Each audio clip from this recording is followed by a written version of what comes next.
Well, hello everyone, welcome or welcome back to Life of Wonders. This is Polo and I love making videos of dolls, toys and Disney collectibles. As always, if you like this kind of content and feel like supporting the channel, then you already know what to do. So, the promotional pictures of both upcoming limited edition dolls for the Snow White live action movie by Shop Disney are available and I wanted to talk about them with you.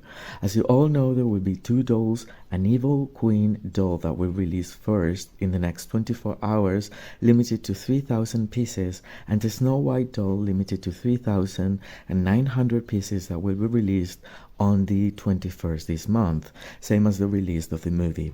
I think the limitation number is fair enough considering that live action dolls aren't as popular as the animated characters.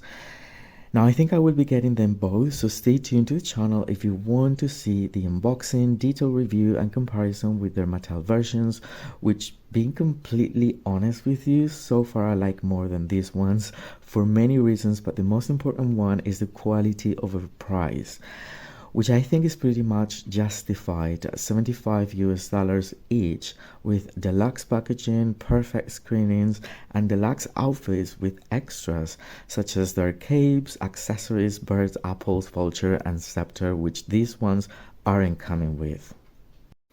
We will start discussing the Evil Queen doll. I have to admit it resembles Gal Gadot immaculately, which is funny because the Snow White doll doesn't resemble Rachel as much and looks more like a cartoon version of herself. The box looks good. In relation to the doll, I particularly like the eyelashes, the expression of her face showing her truly wicked nature, and the jewels, mostly the oversized ring she's wearing. The dress, even though it looks like the one from the movie, feels a bit too basic in my opinion.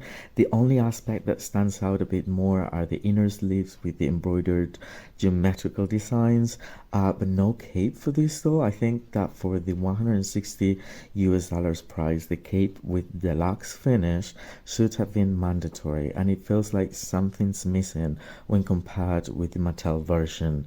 A couple of things I'm not a big fan of are, one, how the headpiece looks with her hair underneath, and two, and most importantly, the stained glass crown being so much shorter than the one we see in the trailers and in the Mattel version too.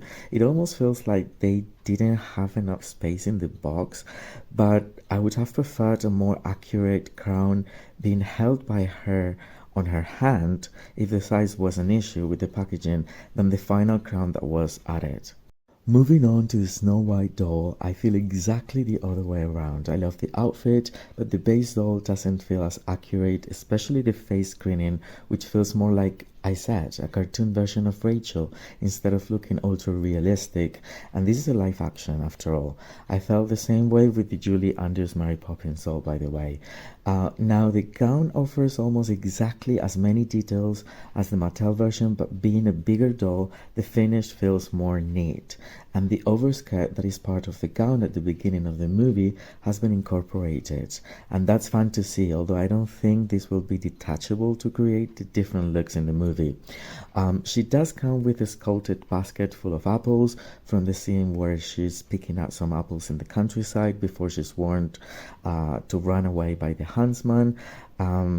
So the cloak with hoodie that I believe is incorporated later in the film isn't included either. For the $160 each, I believe the details on the dolls feel quite, I don't know, okay, sufficient, but I think that by adding a few little extras, the price would have felt a bit more justified and the dolls would have been much more appealing to collectors. Now, what do you think about these dolls? Do you agree with my perspective? Will you be collecting them or will it be a pass for you, and why? I would love to know, so please feel free to share it in the comments down below as I'll get back to all of them. Remember to please like the video if you enjoyed it and subscribe to the channel if you haven't already. For now, stay safe and I'll see you all very, very soon. Bye bye.